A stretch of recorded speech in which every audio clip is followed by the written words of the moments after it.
Salut. Attends. C'est toi l'ours qui rôde dans le quartier depuis plusieurs semaines? Oh. C'est toi qui arrose mes plantes des fois? Des fois je trouve mes plantes arrosées. Et c'est toi qui poses des pots de miel, c'est super bon en plus là à la place de mes plantes. Mais c'est énorme. Salut, c'est Gary. Ça va? Tu t'y connais en plantes? En fleurs et tout? C'est fou ça. C'est génial. Par contre là, t'es la bienvenue hein, dans le jardin et tout, il n'y a pas de souci, tu sais. Mais là j'ai juste un petit truc, tu vois, faut que je fasse une petite vidéo sur les soucis, les calendulas. Et est-ce que ça te dérange? J'ai juste besoin de quelques minutes ici, puis après je te laisse couper tes trucs si tu veux, il n'y a pas de souci. C'est quoi, tu fais une petite déco dans ta tanière avec ça? Ah, tu te fais de longs gants. Ah, ça c'est bon, ça c'est une sacrée idée. Ah ouais, on va faire de longs gants. Oh. Hey, je vais parler de ça, tiens, c'est une sacrée bonne idée ça. Je te remercie pour l'idée, c'est super sympa. Allez, on se revoit une prochaine fois. T'hésites pas, tu repasses, tu sonnes, on se boit un petit café, pas de soucis. Yes, c'est bon. Tiens, oublie pas ton panier. Hein? Et puis je t'en prie. Hein? Salut l'ourson. Bye bye. C'est fou ça.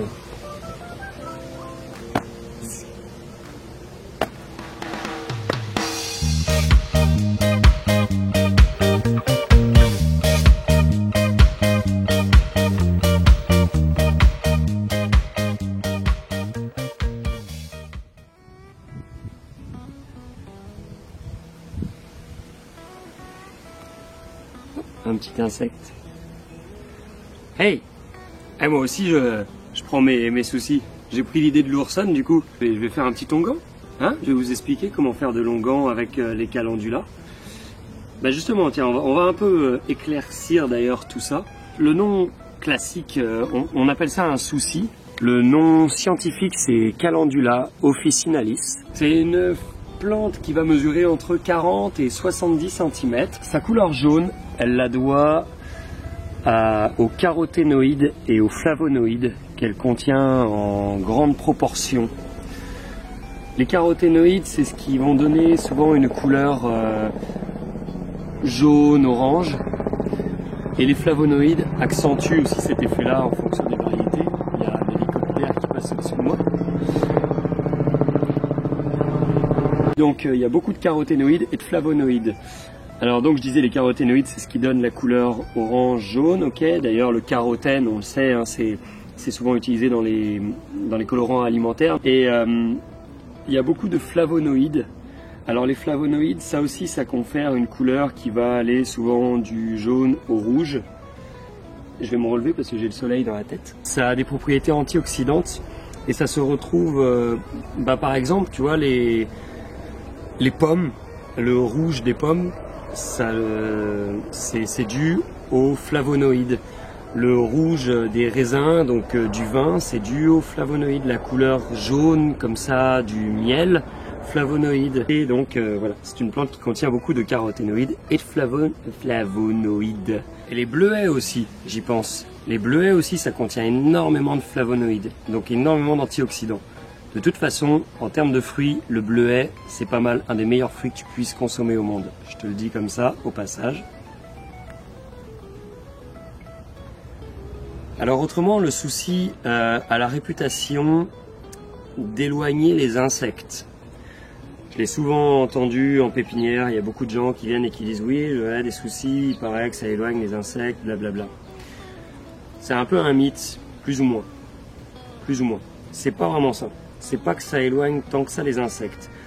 C'est que le souci est une fleur hôte d'une variété de punaises qui, elle, se nourrit de ravageurs comme les acariens, les alerodes, les thrips, les pucerons. Voilà. Ce qui fait que, effectivement, c'est une plante qui peut être utilisée en lutte biologique, notamment dans les cultures de tomates et d'aubergines, parce que ça va attirer donc cette variété de punaises qui va aider à se débarrasser de ces ravageurs. Ça attire aussi les cirfes qui vont pondre des larves, et ces larves se nourrissent de pucerons. Donc ça aussi, ça aide. Maintenant, on va parler un petit peu des qualités médicinales du souci, puisque on va donc effectivement réaliser un onguent. Mais pourquoi? Alors, le souci, ça a des qualités anti-inflammatoires, antibactériennes, antifongiques et cicatrisantes.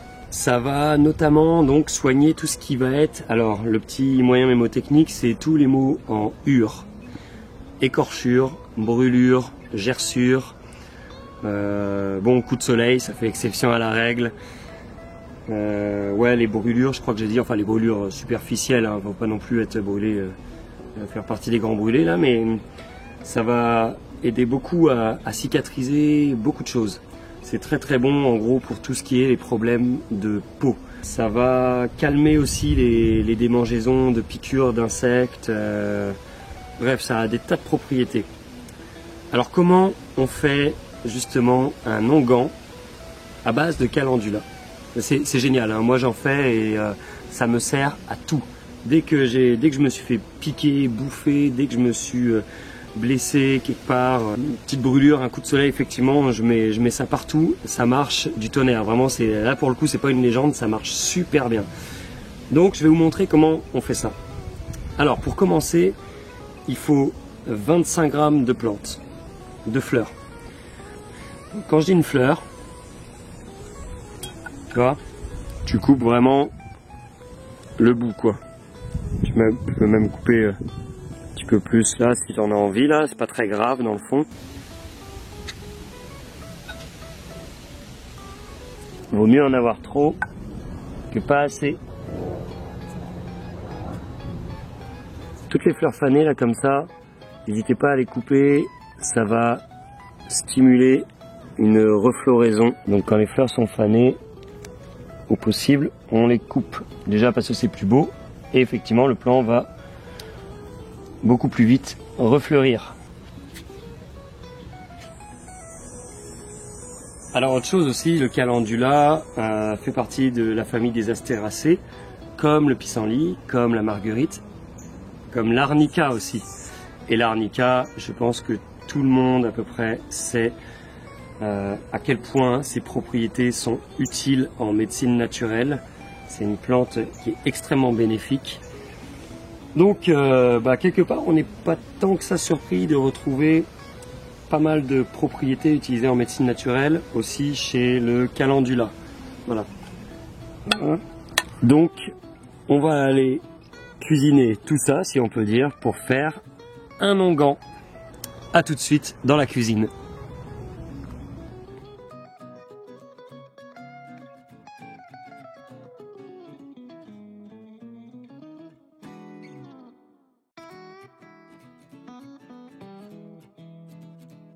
Alors, 1 ou 2 semaines plus tard environ, mes fleurs ont bien séché. Moi, personnellement, j'ai divisé la recette par 2 pour vous faire la démo. Mais il nous faut donc 25 grammes de fleurs séchées initialement et 250 ml d'huile d'olive, soit une tasse d'huile d'olive pour les Québécois. 250 ml d'huile d'olive ou 250 grammes, c'est pareil. Et je vais donc tout simplement mettre mes fleurs séchées dans l'huile d'olive. L'huile d'olive qui d'ailleurs est aussi reconnue pour ses propriétés pour les soins de la peau et qui va donc venir compléter les bienfaits des calendula. Et donc ensuite on laissera macérer pendant environ 3 semaines, 1 mois dans un endroit à température ambiante et à l'abri de la lumière de préférence.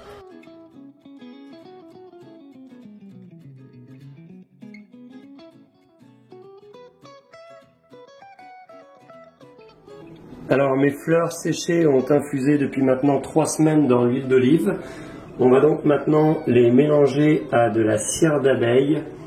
La cire d'abeille qui au passage a des propriétés de cicatrisation qui sont connues depuis l'Antiquité et qui va permettre la solidification et une meilleure conservation de l'huile infusée.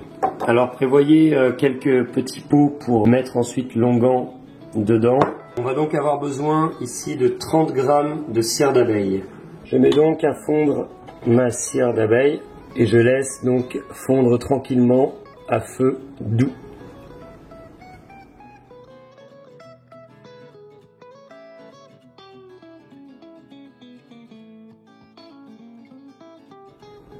Alors ma cire a fondu, donc je l'ai mise à feu très doux, ça a pris 5-6 minutes à tout casser. Et maintenant, je vais venir verser mon huile dans la cire. Donc on met un tamis et on vient verser la préparation. On presse pour bien retirer un maximum d'huile infusée.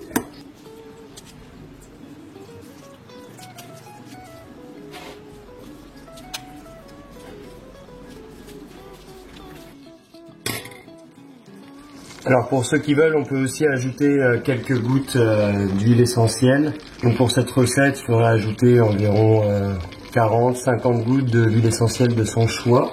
Et donc ici, tout est bien mélangé. Je vais donc le verser dans les pots. Alors si vous avez 2-3 pétales qui se sont prises dans la préparation, vous les enlevez. Et puis maintenant, on va donc verser ça.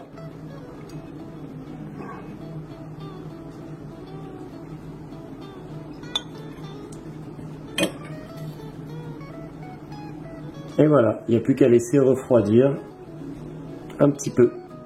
Alors voilà l'onguent, c'est fait. Donc c'est une recette très facile, c'est juste que ça prend un petit peu de temps, le temps de faire sécher les fleurs, bon voilà, mais c'est vraiment pas sorcier à faire, c'est surtout hyper pratique. Donc à vous de jouer, je mets la recette dans la description. Et cet onguent, vous pouvez l'utiliser dans les 2 ans après sa confection. Voilà, c'est là-dessus que je vous laisse. Et vous avez vu mon beau bleuet? S'il est pas beau, il est tout rouge à l'automne. Là, j'ai plus de bleuets, c'est l'ourson qui les a tous bouffés, je suppose. Là-dessus, je vous souhaite une très très belle journée et je vous dis à très vite dans une prochaine vidéo. Allez, salut, bye, gardez la pêche!